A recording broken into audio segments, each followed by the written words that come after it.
There are moments when the world grows strangely quiet, not because the noise has vanished, but because something deeper has begun to speak. You may have felt it without knowing how to name it. A pause in your hurried thinking, a weight in the chest that is neither fear nor joy, a sense that you have been addressed rather than merely entertained by life. This is not imagination in the careless sense. Imagination invents for pleasure. What you are sensing now presses upon you with meaning. It asks something of you, and that is how you can tell it matters.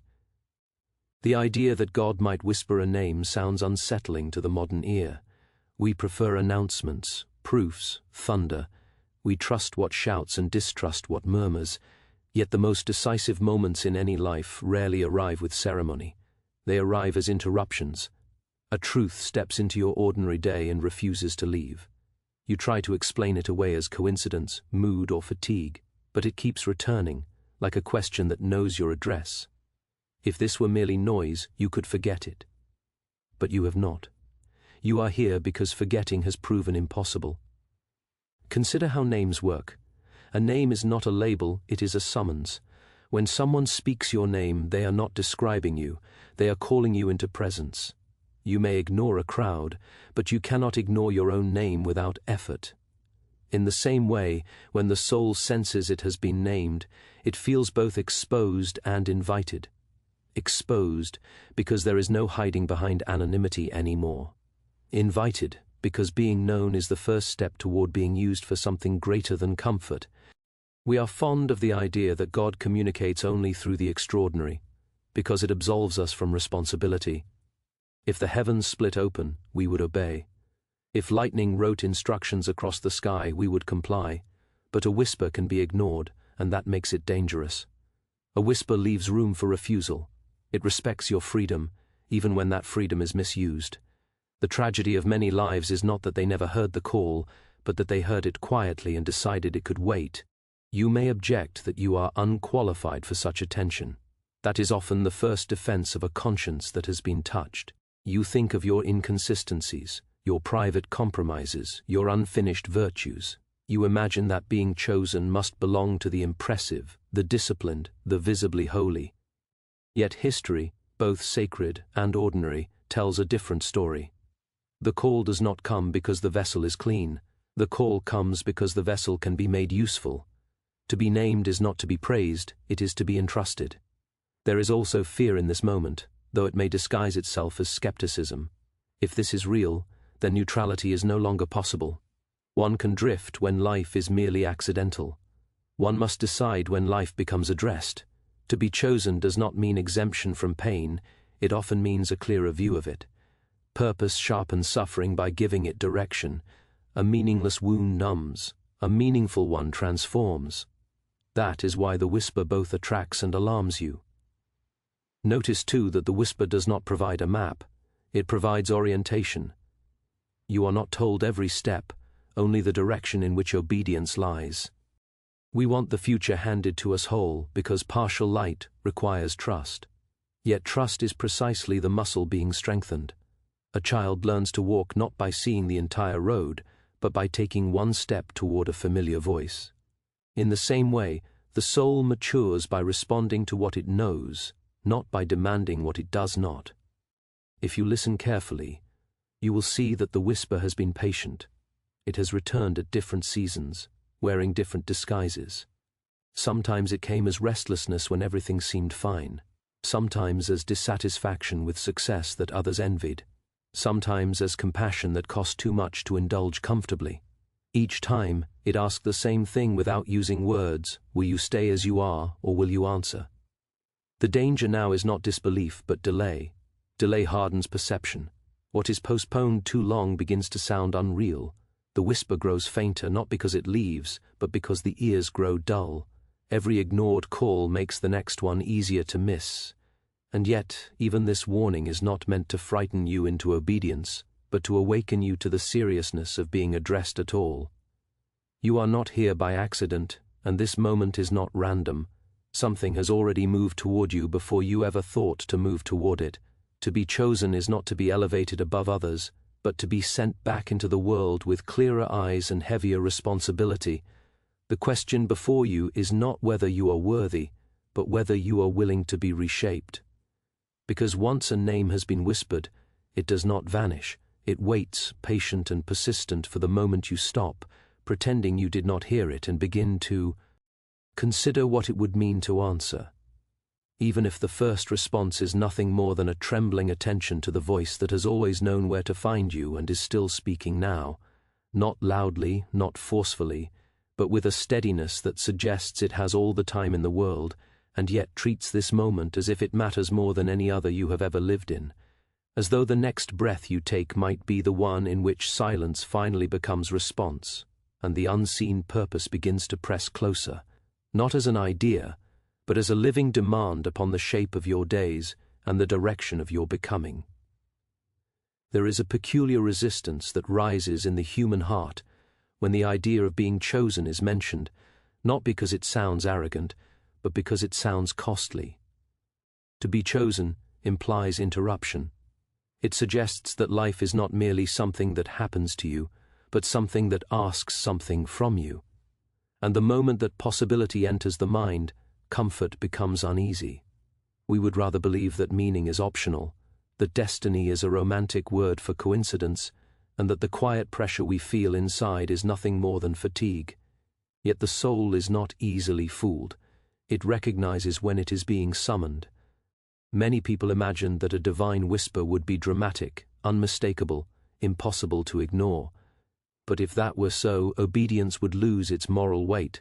Compulsion produces movement, not faith.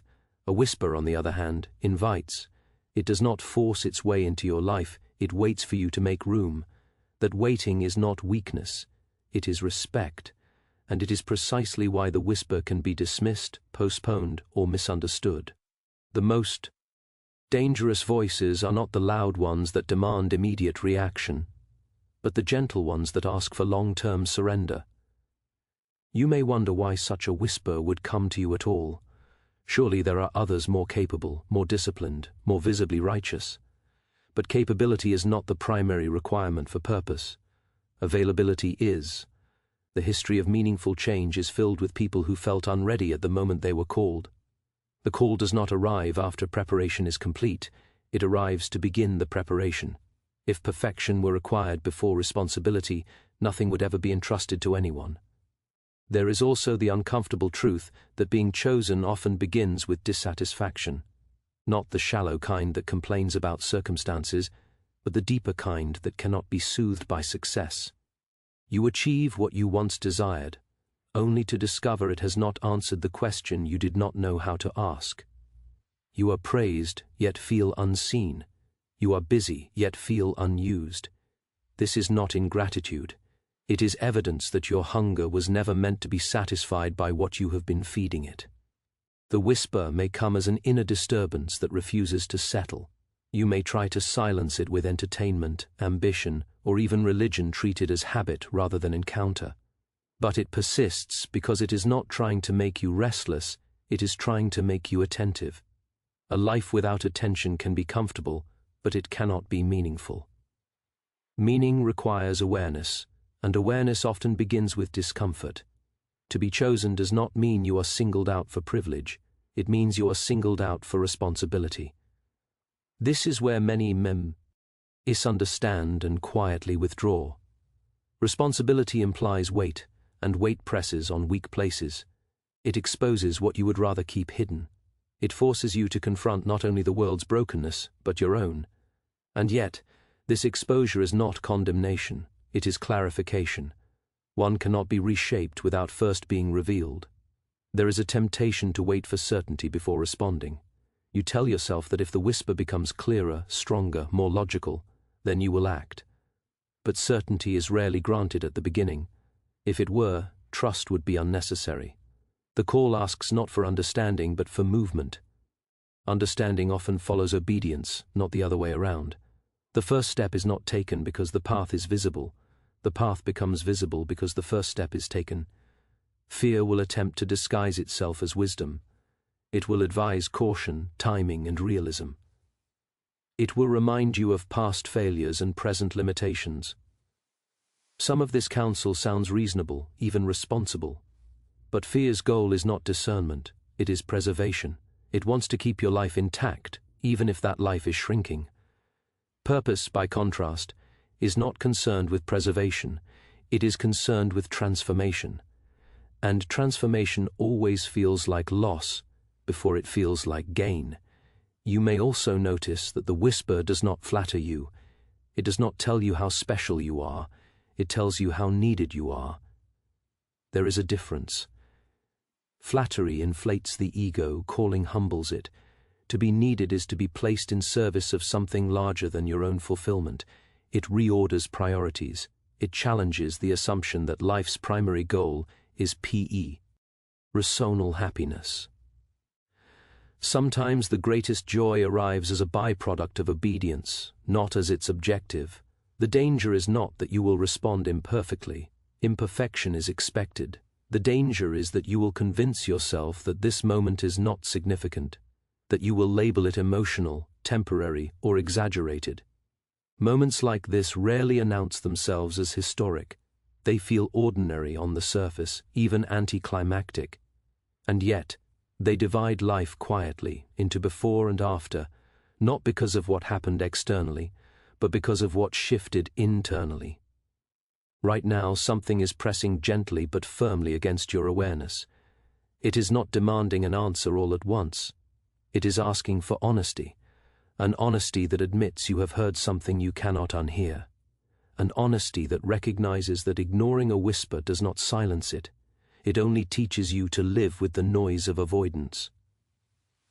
And that noise, over time, becomes heavier than the responsibility you were trying to escape, shaping your days with a vague sense of misalignment, as though your life is running, but not in the direction it was quietly designed to go, even now, even here, while the whisper remains, patient, attentive, and close enough to be heard by anyone who dares to stop filling the silence, and allows themselves to notice that being chosen is less about elevation and more about alignment, less about being above others, and more about being placed exactly where obedience begins to matter.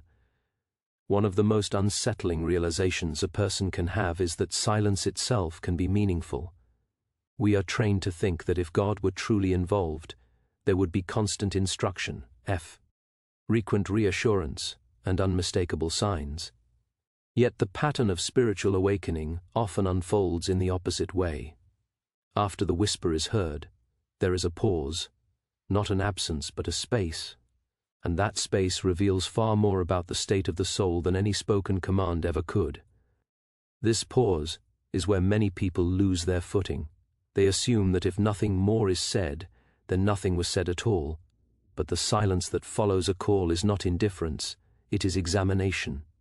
It tests whether the heart is moved by noise or by conviction. A person who responds only to pressure will falter in quiet. A person who responds to truth will continue even when affirmation is withheld. Silence separates curiosity from commitment. In this waiting, the mind becomes restless. It searches for clarity, for validation, for permission to act without risk. Old habits reassert themselves, offering familiarity as a substitute for direction. The temptation is to return to what once worked, even if it no longer fits. Comfort pretends to be wisdom, urging you not to disrupt what appears functional. But there is a subtle decay that occurs when a life continues forward after it has already been called elsewhere. Activity continues, but alignment does not.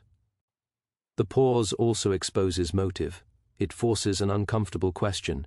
Were you drawn to the call because it promised purpose, or because it promised significance? These two are often confused, yet they lead in opposite directions. Significance seeks visibility. Purpose seeks faithfulness. Significance asks, how will this make me seen? Purpose asks, what is required of me, even if no one notices? The silence strips away applause and leaves only responsibility. There is another layer to this waiting that is easily misunderstood. The absence of instruction is not a denial of guidance, it is an invitation to maturity. A child is told what to do at every step. An adult is trusted with principles and expected to apply them. The whisper plants direction, not dependency. It assumes that what has already been revealed is sufficient for the next movement. If you require constant reassurance to proceed, You may be more attached to certainty than to obedience. This is also the stage where fear becomes more articulate. Earlier, it was vague and instinctive. Now it learns to argue. It reminds you of consequences, losses, and the possibility of misinterpretation. It asks what will happen if you are wrong. Rarely does it ask what will happen if you are right but refuse to move. Fear is clever that way. It frames inaction as neutrality, when in truth, inaction is itself a choice with its own consequences. You may notice a growing sensitivity during this time. Certain conversations feel hollow. Certain ambitions lose their flavor. Even harmless distractions begin to feel excessive. This is not because these things are suddenly evil, but because they are no longer central. The soul has tasted direction, and lesser aims struggle to satisfy it. What once filled the day now fills time but not meaning. This subtle dissatisfaction is not a problem to be solved, it is a signal to be honored. It is tempting here to look outward for confirmation. You listen closely to others' opinions, hoping someone will unknowingly echo what you have sensed privately. Sometimes that happens, often it does not.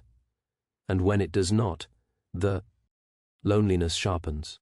But loneliness in this context is not abandonment, it is differentiation.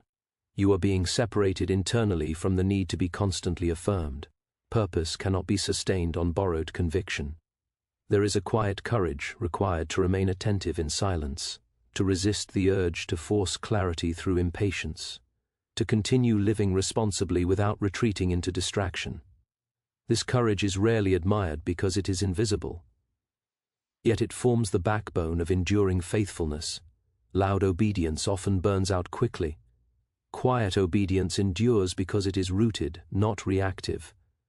The danger at this stage is not rebellion, but erosion, small compromises justified as temporary, minor delays excused as prudence. Gradually the urgency of the call dulls, not because it was false, but because it was neglected. What is not acted upon does not remain neutral, it weakens. Attention is a form of nourishment. What you consistently attend to grows. What you consistently ignore shrinks. And still the silence remains kind. It does not scold, it waits. Not because time does not matter, but because readiness does. The call has not been revoked. It has simply not been rushed. You are being given space to decide whether this will be a moment of inspiration or a turning point of obedience. One fades pleasantly into memory. The other reshapes the future quietly, persistently, without spectacle. What is asked of you now is not certainty, not clarity, not even confidence. What is asked is fidelity to what you already know, to live as though the whisper mattered, even when no further explanation is given, to let your choices reflect an inward alignment rather than outward pressure. Because this space, uncomfortable and uncelebrated, is where the difference is formed between those who admired the call and those who were willing to be shaped by it, those who heard and waited for more, and those who heard and allowed what they heard to slowly rearrange their loyalties, their time, and their direction, even when the only witness to that rearrangement was the quiet conscience that knows, without needing proof, that silence itself can be a form of guidance when it follows a truth that has already been spoken. There comes a stage after the whisper and the silence when the struggle is no longer about hearing, but about surrendering the version of yourself that was built without reference to the call. This is often the most painful phase, not because it is dramatic, but because it is ordinary. Nothing external may change at first. You still wake up to the same routines, face the same obligations, speak to the same people, and yet, inwardly, something has begun to loosen its grip, and that loosening feels like loss before it feels like freedom. We like to imagine that transformation begins with addition, with new abilities, new doors, new clarity. In reality, it often begins with subtraction. Certain ambitions no longer drive you the way they once did. Certain validations feel strangely empty. You may even grieve this change, though it seems unreasonable to mourn the fading of desires you once prayed to satisfy. But grief is not always about losing what is bad. Sometimes it is about releasing what was good but insufficient. This inner shift can be deeply confusing. You may accuse yourself of ingratitude or instability. Others may misinterpret your restlessness as dissatisfaction with them, with circumstances, or with life itself. Yet the unease is not rooted in discontent, it is rooted in displacement. Your center of gravity is moving. What once held you steady no longer bears the full weight of your attention. And anything that shifts the center of a life will feel disorienting before it feels ordered. At this point, resistance often takes a subtler form. You may not deny the call outright, but you attempt to domesticate it. You reinterpret it into something manageable, something that fits neatly around existing priorities. You tell yourself that you can honor it later, or partially, or symbolically. This compromise feels wise, even mature, but purpose resists being negotiated. It does not demand perfection, but it does require honesty. And honesty eventually exposes where accommodation has replaced obedience. There is also the fear of misalignment with others. When a person begins to shift internally, relationships feel the strain. Conversations that once flowed easily now skim the surface. Shared goals no longer fully overlap. This does not mean separation is inevitable, but it does mean adjustment is unavoidable. The cost of becoming attentive to a deeper call is that you can no longer pretend sameness where difference has emerged. Pretending may preserve peace temporarily, but it erodes integrity slowly. In this stage, you may feel unusually vulnerable to discouragement. Old doubts resurface with new strength. You question whether you have misread everything, whether you are dramatizing a normal phase of life, whether the cost you sense is real or imagined. Discouragement thrives here because you are between identities. The old one no longer fits comfortably, and the new one has not yet solidified. You are unguarded, undefined, and therefore easily shaken. Yet this in-between space is not empty, it is formative. The soul is learning to live without leaning on the familiar props of ego and expectation. You begin to see how much of your former stability was built on approval, predictability, and control. As those supports weaken, something deeper is invited to take their place. Trust does not arrive as confidence, it arrives as necessity. When other foundations fail to satisfy, reliance shifts almost against your will. You may notice an increasing sensitivity to integrity. Small inconsistencies bother you more than they once did.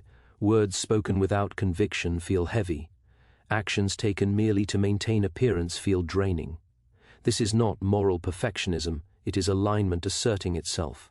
When direction clarifies inwardly, contradiction becomes harder to tolerate. The soul resists being split between what it knows and what it practices. It is tempting to rush this phase, to force resolution, to demand that the discomfort justify itself quickly. But formation cannot be hurried without being weakened. A hastily constructed identity collapses under pressure. A slowly formed one endures. The patience required here is not passive, it is attentive. You are learning to recognize which impulses arise from fear and which arise from calling. This discernment is not taught through explanation, but through lived tension. There is also a quiet humility being cultivated. You become less certain about judging others' paths, having felt the weight of your own in internal struggle. You recognize how little of a person's journey is visible from the outside. This humility does not make you indifferent, it makes you careful. Careful with assumptions, careful with declarations, careful with the temptation to present yourself as resolved when you are still being shaped. What is emerging now is not clarity of outcome, but clarity of allegiance. You are beginning to see what you are no longer willing to trade away for comfort. Certain compromises, once automatic, now feel costly. Certain silences, once convenient, now feel dishonest. This is not because you have become stronger overnight, but because something has claimed priority within you. And priority quietly rearranges everything else. This phase does not announce completion. It does not reward you with certainty. It simply deepens the seriousness of the call. You are no longer merely listening, you are being reorganized. And that reorganization touches motives, habits, relationships, and expectations in ways that resist summary. You may not yet be able to explain what is happening, only that returning to who you were no longer feels possible, and pressing forward without clarity feels risky, yet remaining where you are feels increasingly unnatural, as though the life you have been living has begun to loosen its hold, not violently, not dramatically, but persistently, creating a quiet tension that does not demand immediate resolution, only faithful attention to the truth that something within you is being asked to take precedence, even if the full shape of that precedence has not yet revealed itself. Eventually there comes a moment when inward movement must translate into outward ois. Not a dramatic declaration, not a public turning point, but a simple, almost unimpressive decision to live differently with what you already know. This is where many hesitate, because action feels irreversible in a way thought never does. You can think about obedience indefinitely without consequence. You can admire purpose without risk, but the moment you act, even in a small way, the distance between who you are and who you are becoming begins to close, and that closing can feel unsettling. At this stage, the call no longer feels like an interruption. It feels like a pressure of coherence. Certain actions feel right not because they are easy, but because anything else feels internally dishonest. You may not feel brave. You may not feel ready. You may feel strangely ordinary, while standing at a threshold you once imagined would feel sacred and overwhelming. Yet this ordinariness is not a flaw. It is evidence that purpose integrates into life, rather than escaping it, what is meant to shape. You must first learn to inhabit your daily decisions. You may expect that choosing alignment will immediately simplify your life. Often, it does the opposite. Complexity increases before it resolves. Choices narrow, excuses evaporate, the option to drift quietly fades. This can feel like loss, especially when others appear to move freely without such constraints. But constraint is not always limitation. Sometimes it is focus. A river with no banks becomes a flood. Direction requires boundaries, even when those boundaries restrict familiar freedoms. There is also a sobering realization here: obedience does not guarantee visible success. The culture trains us to associate choices with immediate reward. But purpose is not transactional. You may act faithfully and see no instant affirmation. You may do what is required and still face misunderstanding, delay, or obscurity. This is where the heart's allegiance is tested most honestly. Are you acting to be seen, or because the action itself is necessary? In this phase, you begin to understand that being chosen does not elevate you above uncertainty. It places you within it more consciously. You are no longer confused about whether meaning exists, but you may be deeply unsure about how it will unfold. This uncertainty is not meant to paralyze you. It is meant to anchor you to something deeper than outcome. When outcomes are uncertain, motives are revealed. When results are delayed, faithfulness becomes visible to the one who practices it. You may also notice a growing quietness within, not the absence of struggle, but the absence of frantic resistance. Decisions are still difficult, but they are less chaotic. You begin to recognize the difference between fear that warns and fear that distracts. One sharpens discernment, the other multiplies hesitation. Learning this distinction does not come from theory, but from experience, from making choices and living with their consequences rather than endlessly rehearsing alternatives. There is a subtle courage forming here that does not announce itself as confidence. It appears as steadiness. You continue even when enthusiasm wanes. You remain attentive even when progress feels slow. You stop requiring constant emotional confirmation that you are on the right path. This steadiness is not impressive, but it is durable. It carries you through seasons where inspiration would fail. At this point, you may realize that the call has quietly redefined success for you. Achievement without integrity no longer satisfies. Movement without meaning feels hollow. You become less interested in appearing fulfilled and more concerned with being faithful. This shift may go unnoticed by others, but it profoundly reshapes how you measure your days. You begin to value alignment over approval, depth over display, coherence over applause. You may still wish for clarity about the future. That wish does not disappear, but it loosens its grip. You begin to trust that direction can be sufficient without full disclosure, that what is required next will become visible when it is time, not before. This trust does not eliminate responsibility, it concentrates it. You are responsible for what is in front of you, not for the entire horizon. What becomes increasingly clear is that the call was never about a single moment or a single role. It was about a way of living, a posture of attention, a willingness to respond rather than resist, a commitment to let truth, once recognized, rearrange priorities even when inconvenient. This is not dramatic heroism, it is quiet faithfulness practiced over time. And so the journey does not conclude with resolution but with continuation. You are not finished, you are engaged. The whisper that once unsettled you has become a guiding presence, not louder but more familiar. You no longer strain to hear it, you recognize it by its consistency. It does not rush you, it does not flatter you, it simply accompanies you as you learn, through repeated choices, that being chosen was never about distinction, but about direct. Ion, not about being lifted above others, but about being drawn steadily toward a life that fits more truthfully, even when that fit requires patience, humility, and a willingness to keep walking without needing constant reassurance that the path you are on is meaningful, because meaning has already begun to express itself in the way you live, the way you choose, and the way you remain attentive to what first called you forward and continues to do so, quietly, persistently, as long as you are willing to keep responding. There is a final realization that settles slowly, rather than striking suddenly, and it is this: the call was never meant to remove you from ordinary life, but to return you to it with awakened eyes.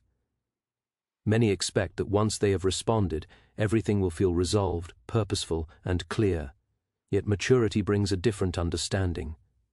Purpose does not simplify existence into certainty, it deepens existence into responsibility.